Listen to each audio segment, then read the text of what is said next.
Man yassara an musirin yassarallahu anhu yaumal qiyamah. Siapa yang melepaskan kesulitan orang di dunia, dilepaskan Allah kesulitannya pada hari kiamat. Tak ada yang lebih sulit, tak ada yang lebih susah, tak ada yang lebih terjepit di dunia ini daripada menahan kencing.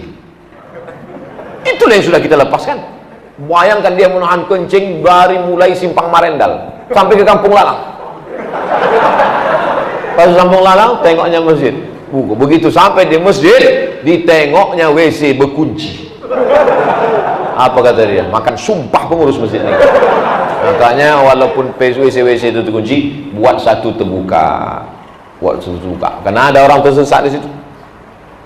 Perbuatan yang paling menyenangkan hati adalah man farraja'an muslimin kurbatan min kurabid dunia. Siapa yang melepaskan satu kesulitan orang di dunia, farrajallahu anhu kurbatan min kurabi yaumil qiyamah, maka dimudahkan Allah pula kesulitan kesusahan dia pada hari kiamat.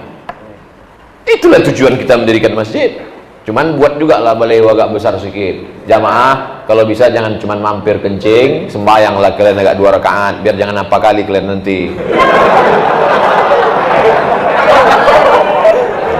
Buat situ. Yang cuma mampir aja. Nah, buat kotak sedekah depan. Kotak. Jangan kotak nggak bisa lagi digembok, dilaskan. Dilas ke dinding masjid. Dicor kalau bisa. Masukkan juga lah duit ke sini. Jangan numpang kencing aja kalian. Yang macam-macam kalian. Kalau misalnya ambil ini, kuretakkan tulang pinggang kalian. Nah, oleh sebab itu maka ini semua adalah amal. Hari ini anak-anak muda kalian boleh ketawa, tapi saya yakin dan percaya itu masuk ke kepala kalian, tertulis di kepala kalian, teringat di hati kalian. Saat 20 tahun, 30 tahun akan datang, saat itu kalian menjadi direktur, saat itu kalian jadi kepala dinas, kepala kantor, saat itu kalian punya jabatan, maka dalam kepala kalian, ingat aku ceramah Ustaz Somad, aku tak akan mati sebelum bangun masjid. Jadi kepala dinas kalian tengok kantor megah, hebat, mewah, pakai eskalator, musola kecil macam kandang kucing. Maka program pertama yang kalian laksanakan adalah, aku sebagai kepala dinas mendirikan masjid. Langsung kalian ambil kertas, panggil kepala badan, kepala kasub, kepala seksi, panggil semua. Aku selama sebulan di sini mesti berdiri satu masjid. Kalian tanda tangan ini, tak siap campang kalian. Awalnya dari keterpaksaan, lama-lama menjadi ketenangan, lama-lama menjadi keinginan. Yang sudah bangun masjid, ada target dalam hati kalian, aku sebelum mati mesti bangun masjid 100 masjid. Saya pernah ketemu orang kaya di Medan ini. Ustaz Somad, doakan cita-cita saya. Apalagi cita-cita Bapak? Rumah sudah ada, mobil sudah ada, pesawat pun ada, mau apa? Sebelum aku mati, aku mau bangun 100 masjid. Ustaz Somad sudah ada bangun masjid? Ada, cuma nggak perlu kita update kan. Nah, kalau kalian anak muda mesti kalian update nanti. Begitu masjid jadi, kalian update status di depan masjid. Siapa nama kalian? Namaku Jalil Pak Ustaz, Masjid Al Jalil. Siapa nama kau? Robert. Buat situ, Masjid Robert Al Islami. Waduh lah, mantap. Masjid siapa itu? Masjid saya. Oh, kalau begitu kau riak. Untuk membangkitkan semangat anak-anak muda supaya mereka semangat bekerja, semangat cari duit, tunggang langgang lintang pukang. Apa beda orang Islam cari duit dengan orang Islam yang tak cari duit? Apa beda orang beriman cari duit dengan orang tak beriman cari duit? Sama-sama bisnis, sama-sama dagang, tapi mereka bedanya ada target yang ingin dicapai. Orang beriman kalau cari duit, tujuannya duitnya itu untuk kepentingan agama. Buatkan kos-kosan gratis. Gimana Pak persiapan pensiunnya? Alhamdulillah Pak Ustadz, 100 pintu kos-kosan sudah siap. Mana dia? Itu. Kenapa pintu semua? Memang pintunya aja dulu. 100 kos-kosan. Kos-kosan pakai AC. Untuk eksklusif. Pakai AC, pakai TV, hebat. Buatkan 3 ini gratis untuk anak tak mampu, untuk fakir miskin, untuk anak muda berprestasi. Mesti ada begitu. Kalau tidak habis, Al-Qayyis itu orang yang cerdas. Siapa yang orang cerdas itu? Mandana nafsahu amila lima ba'dal maut. Ditekannya hawa nafsunya, dia berpikir apa yang akan kubawa mati nanti setelah mati. Tulis 3 pintu kos-kosan ini untuk wakaf, hasilnya mengalir ke Masjid Al-Ikhlasiyah. Amin. Udah ada belum? Kita doakan mudah-mudahan ada. Tiba-tiba dikasihnya lah kos-kosan yang kurang-kurang mantap. Insya Allah masuk surga kurang-kurang mantap. Saudara yang dimuliakan Allah Subhanahu Wa Taala, pengalaman kami bersama selama ceramah pengajian di mana-mana, ada pernah orang mengasih motor. Ustadz Somad, ini motor untuk Ustadz. Akhirnya kami bawa motor itu bannya 2. Kalau bannya 4, mobil. Jadi adalah Ustadz nih orang Medan, ditelepon sama orang Jawa, kau jemput aku nanti pakai motor ya. Dijemput orang tuh pakai sepeda motor.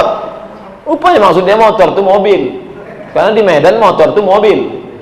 Adalah orang ngasih saya sepeda motor, bannya 2. Ustadz, ini untuk dakwah, kami serahkanlah ke suku Talang Mama di pedalaman Riau, di hutan, karena itu bermanfaat di dalam. Kami serahkan. Kenapa Ustadz serahkan? Jelek kali. Kok bagus kok ambil. Ada pula orang ngasih ambulan. Kemarin kami ceramah di rumah sakit, tidak ada gunanya punya banyak ambulan. Berapa banyak orang miskin tak bisa dimakamkan, ibu-ibu hamil melahirkan di tengah jalan. Nama anak siapa? Alan Nuari. Lahir jalan bulan Januari. Mohon maaf kalau kebetulan namanya sama. Gara-gara apa? Gara-gara ambulan mahal. Pas selesai kami situ, datang Pak Direktur, Ustadz Somad, ini kami wakafkan 1 ambulan. Ambulan wakaf pernah dapat kami, mobil wakaf pernah dapat kami. Mobil yang banyak itu kalau kalian mati tinggal, tapi ada 1 mobil yang bisa dibawa mati. Atau jamaah berbisik, alah ngawur aja Ustadz, mana ada orang mati bawa mobil. Pikirnya saya nggak dengar. Ada mobil yang bisa dibawa mati. Mobil mana? Mobil yang diwakafkan fisabilillah, diwakafkan mereka. Ceramah pula saya di Aceh Singkel, ramai di tengah lapang, tanah yang luas, tinggal itu tanah itu semua, tapi ada tanah yang kekal abadi. Kita, tanah yang kita perlu cuma 1 meter kali 2 meter, itulah tempat kita. 1 meter kali 2 meter, dalamnya 2 meter. Kenapa dibuat 2 meter? Supaya baunya tanah ke atas, maka dibuat kau makin dalam ke bawah. Biasanya orang ukurnya setinggi tegak, begini tegaknya, udah cukup 2 meter ke bawah, supaya baunya tak naik ke atas. Karena kalau baunya naik ke atas, datang anjing mengais, dimakan anjing ya. Tak ada gunanya manusia ini. Tapi ada yang tanah kekal abadi, itulah tanah yang kau wakafkan. Pas saya sedang ceramah, berdiri ibu-ibu seorang, Ustadz, tanahku 3 hektar, ambil. Kami serahkan ke alumni pesantren Darul Arafah. Selama saya ceramah macam-macam. Begitulah hebatnya. Di Mesir saya lihat sendiri, ketika bercerita tentang sedekah, Khalid Mes'al, Jenderal Panglima Angkatan Bersenjata dari Palestina, nelpon, kami sedang sulit melawan Israel, tolong bantu kami. Maka langsunglah datang orang Mesir membawa karung beras. Begitu karung beras dibawa, langsung ibu-ibu orang Mesir itu membuka gelang-gelangnya, masuk gelang itu semua cincin. Pas dibuat di tempat kita, lama orang tuh milih mana gelang paling kecil. Ada 1 gelang, masuk. Pas dibawa ke toko emas, ayah ini imitasi lah. Saudara yang dimuliakan Allah Subhanahu Wa Taala. Oleh sebab itu maka kita sudah bahas masalah anak muda. Saya kalau ceramah itu di mana-mana fokus. Tak pernah ceramah saya lari ke sana kemari, enggak. 3 tadi yang mau kita bahas. Pertama, anak muda, sudah. Yang kedua, masalah ekonomi. Sudah kita bahas ekonomi. Bagaimana orang bisa bangun masjid kalau ekonominya morat-marit? Gimana orang bisa sedekah ambulan kalau makannya Senin Kamis? Gimana orang bisa membangun panti asuhan, panti jompo, tanah wakaf kalau ekonominya tak bagus? Maka ekonomi dari awal nih, anak-anak muda, coba kalian kasih tahu sama ayah kalian, sama emak kalian. Kau manggil ayah apa manggil emak? Manggil papa. Makan kangkung papa. Ayah, jangan kalian kasih aku jajan bulan Agustus ini. Aku mau menerapkan ekonomi. Jangan kasih jajan Agustus. September aja nanti lipat gandakan. Kalau kalian mau tahu sayangnya orang tua, karena kalau tiap bulan dapat duit, kita tak tahu makna duit itu. Coba kasih tahu sama mereka, tolong subsidi APBD, APBN putuskan dulu Agustus September ini. Cobalah kalian cari duit jadi tukang parkir, dorsmer, jual. Tadi sebelum kemari kan ada pasar depannya, ada pasar. Ustadz, kata mereka, loh tahu pula dia ada pengajian sini. Coba rasakan susahnya cari duit, barulah kalian akan cinta sama ayah sama ibu. Anak-anak muda, coba rasakan cari duit. Memangnya Ustadz dulu pernah mengalami seperti itu ya. Saya kuliah di Mesir 5 September 1998 sampai saya ke Mesir. Walaupun jelek kaki saya ini udah sampai ke Mesir nih. 5 September 1998 sampai di Mesir. Tak pernah saya minta duit sekalipun. Bukan ayah saya miskin susah, enggak. Tak apalah kaya kali, tapi pokok sawit adalah agak 253 batang. Berapa kau kirim sebulan? Tak usah kirim, Mak. Apa makan kau di sana? Aku dapat beasiswa 160 pon sebulan. Mana cukup itu? Ku cukupkan. Namun minta duit enggak. Aku mau hidup berdikari sendiri. Musim haji pergi kami, bawa barang-barang dagangan. Pulang dari haji, kami bawa pula barang dari Saudi Arabia, naik kapal laut 2 hari 2 malam sampai di Makkah Madinah sana, macam-macam kerja. Ada kawan saya dapat kerja cuman sehari aja, habis itu lari dari tempat kerja, nyuci piring, tak putus-putus piring, sekali datang 3 kontainer, hanya tak dapat gaji. Ada yang satu lagi sombong bukan main, aku udah dapat kerja man. Kau udah dapat? Belum. Aku udah, alhamdulillah 60 ringgit, 60 rial nih satu hari. Ah, selamatlah. Besok balik. Kenapa? Berat kali tak sanggup. Apa kerjanya? Ngupas bawang. Ngupas bawang bertimbun. Pakai helm ngupasnya. Biar jangan pedas biji mata. Jadi kami dulu itu luar biasa. Makanya kalau hari ini saya ceramah depan anak muda, jangan kalian minta duit kuliah. Jangan kalian. Enggak benar. Saya tak pernah minta duit. S1, S2, S3 tak ada minta duit. Ini sekarang buaya bukan main, petantang petenteng. Asal awal bulan, Mak. Mau kuliah, Mak. Mau S1, Mak. S2, Mak. S3, Mak. Mau berbini, Mak. Anak lahir pun Mak juga. La ilaha illallah Muhammadur Rasulullah. Bencong aja nggak minta duit.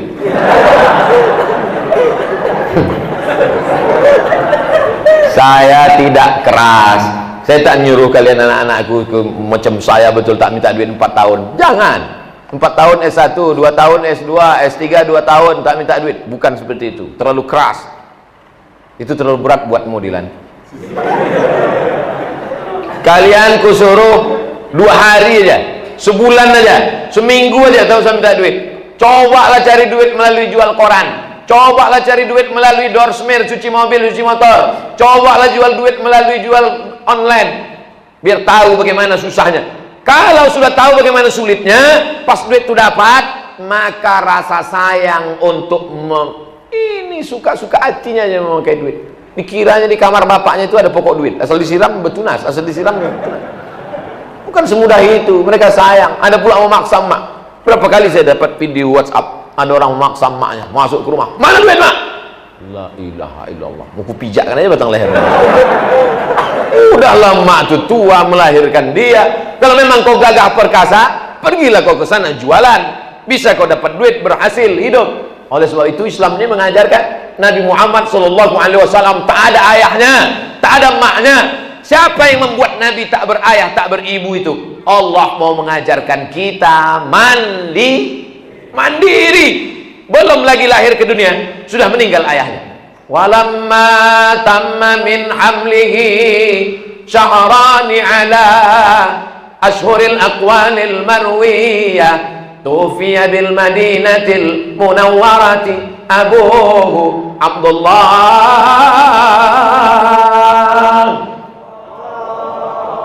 Berarti di Kampung Lalang masih ada orang baca Barzanji. Saya mau ngetes saja. Seandainya tadi pas saya baca itu semuanya diam aja. Berarti tak ada lagi orang baca Barzanji. Walamma tamma min hamlihi, ketika sempurna hamilnya, syahrani 2 bulan, ala ashuril aqwalil marwiyah, menurut hitungan bulan qamariyah, tufiya bil madinatil munawwarati, meninggal ayahnya di kota Madinah, Abu Abdullah. 2 bulan dalam perut, meninggal ayahnya. Mandiri, tak pernah minta duit pada ayahnya. Sebutkan Nabi yang tak pernah minta duit pada ayahnya. Salah satunya Nabi Muhammad SAW. Nabi Isa memang tak ada ayahnya sama sekali. 4 tahun meninggal pula emaknya. diasuh oleh datuknya, kakeknya, opungnya, meninggal pula. Meninggal dia pada saat usia Nabi, sedang perlunya, sedang butuhnya, sedang sayangnya, sedang cintanya. Lalu kemudian dibesarkan oleh paman. Di antara paman-paman Nabi yang banyak itu, ada satu paman yang paling enak ditumpangi, itulah Abu Talib, anaknya Ali bin Abi Talib. Nama Abu Talib, istrinya namanya Fatimah. Sangat sayang kepada Nabi. Nabi tak berayah, kasih sayangnya didapatkan dari Abu Talib. Nabi tak beremak, kasih sayang emak didapatnya dari Fatimah. Makanya saking sayangnya dia, anaknya pun dikasihnya nama Fatimah. Hebatnya Sayyidina Ali, emaknya Fatimah, bininya Fatimah. Adinda, aku ingin meminang. Kenapa aku yang kau pilih, bang? Karena namamu sama macam nama emakku, Fatimah. Luar biasa. Fatimah itu Zahra. Nabi SAW hidup berdikari, tak pernah menggantungkan hidupnya pada ayahnya, pada emaknya. Dari mana Nabi hasil hidup? Nabi mengembalakan kambing-kambing orang Makkah. Kalau ada orang mau makan kambingnya perlu rumput, digembalakan kambing. Waktu itu masih kecil, sudah agak besar, mulailah dia bisnis membawakan barang-barang dagangan. Li'ilafi Quraisy, perjalanan bisnis orang Quraisy. Ila fihim rihlatasy syita. Was. Memang bentuk leher itu sama, cuman yang keluar lain bunyinya. Satu kori internasional, satu kambing ditarik. Sebelum kita ngejek, bagus kita ejek duluan kan. Rihlatasy syita, musim dingin. Shaib, musim panas. Musim dingin, musim panas, dibawanya lah barang dagangan. Cuman hebat kalau anak muda ini yang bawa barang dagangan, lakunya pesat. Kalau orang lain yang bawa, laku 5. Kalau dia yang bawa, laku 100. Lama-lama yang punya barang-barang ini heran. Aku heran, kenapa kalau dia ini yang bawa, lakunya banyak, tapi kalau orang lain yang bawa, lakunya sedikit. Siapa yang bawa ini? Ada anak muda. Siapa namanya? Muhammad. Bawa dia ke sini. Maka Khadijah, bisnis muamin, wanita karir. Khadijah heran. Mana orangnya? Ditunjukkan mereka. Itulah dia yang selalu membawa itu. Tengok Khadijah.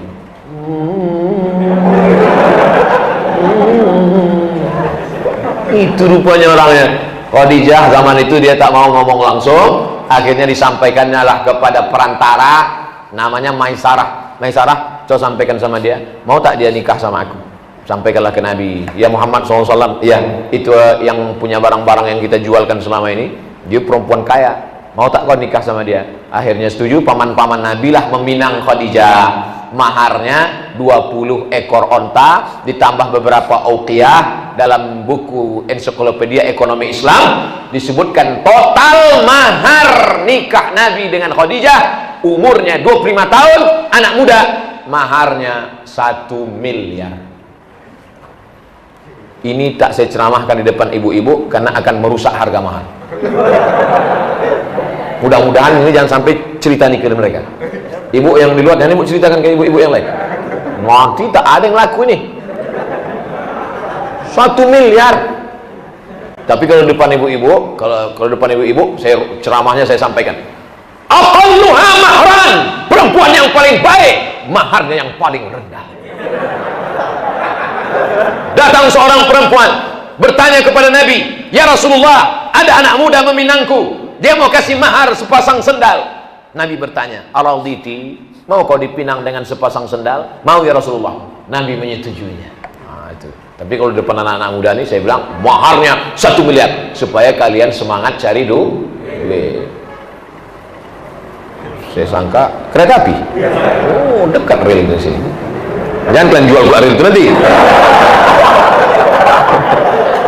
Tentang cerita duit, jamaah yang dimuliakan Allah Subhanahu wa taala. Jadi nanti kalau gara-gara ceramah ini rusak harga mahar di Medan, undang saya sekali lagi, kita bahas tentang mahar yang paling rendah. Saya cuma mau cerita bahwa Nabi Muhammad itu entrepreneur, Nabi Muhammad itu businessman, Nabi Muhammad SAW itu orang kaya, nikahnya maharnya 1 miliar. Nama bukunya Ensiklopedia Ekonomi Islam, nama penulisnya Dr. Safi Antonio Muallab, Cina masuk Islam. Sekarang yang memimpin sekolah Tazkiyah di Bogor itu Muallab, masuk Islam. Kuliah di Australia S3, S1-nya di Yordania, S2-nya di Malaysia. Tapi bisnis ekonominya lancar, otaknya Cina, hatinya la ilaha illallah Muhammadun Rasulullah. Ini yang luar biasa. Oleh sebab itu maka anak-anak muda bangkitkan semangat. Untuk sementara nih jual masker aja dulu. Itu yang paling laku kan. Terus yang dimuliakan Allah Subhanahu Wa Taala. Jangan macam si yang lain-lain itu, parah kali dia. Tabung gas maknya dijual. Saking keningin ya narkoba. Saya dapat bahan-bahan ceramah ini ya dari jamaah yang ngadu-ngadu tuh kan. Ustaz, doakan suami saya sembuh ya Pak Ustaz. Kenapa? Kemarin saya masak nasi, nggak masak-masak Pak Ustaz. Kenapa? Rupanya tabung dijual laki saya Pak Ustaz. Kemarin melahirkan anak saya Pak Ustaz. Melahirkan anak, macam-macam lah datang orang. Ada yang bawa bedak, ada yang bawa sabun, ada yang bawa deterjen, ada yang bawa mie instan. Habis semua dijual laki saya Pak Ustaz. Untuk beli narkoba. Ini orang-orang macam ini ditolakkan aja ke Sungai Deli. Buat semak Medan aja dia. Saudara yang dimuliakan Allah Subhanahu Wa Taala, oleh sebab itu ekonomi ini mesti bangkit. Kada al-faqru ayyakuna kufran. Hampir saja orang fakir itu menjadi kafir. Fakir, miskin, susah, melarat, menjual akidah hanya karena baju kaos, menjual akidah hanya karena dikasih makan sesuap. Karena imannya terletak di sejengkalnya. Sejengkal di atas pusat, sejengkal di bawah pusat. Yang di bawah pusat yang diukur sekarang. Itu yang ada di otaknya. Sedangkan orang beriman selalu memikirkan hatinya. Hatinya mesti bersih, otaknya mesti bersih. Hati bersih, otak bersih, karena makanan bersih. Nanti kalau ada orang mau ngasih-ngasih yang haram, jangan terima. Ustaz pernah ditawari orang yang haram-haram, oh bolak balik dikasih. Ini Pak Ustaz, haram. Katakan tidak, say no to drug. Katakan tidak pada narkoba. Tadi cerita duit Pak Ustaz. Narkoba itu kan duit juga ujungnya. Korupsi, tidak. Suatu pagi kami makan lontong habis pengajian. Datanglah bapak-bapak. Ustaz Somad, ya. Dulu Pak Ustaz, waktu saya masih jahiliyah katanya. Saya ini dulu jahiliyah Pak Ustaz. Sebetulnya nggak diceritakannya pun, nampak saya dari tatapan matanya. Tertulis di situ jahiliyah. Dulu Pak Ustaz, waktu saya masih jahiliyah, kami bawa duit satu koper. Satu koper kami bawa Pak Ustaz.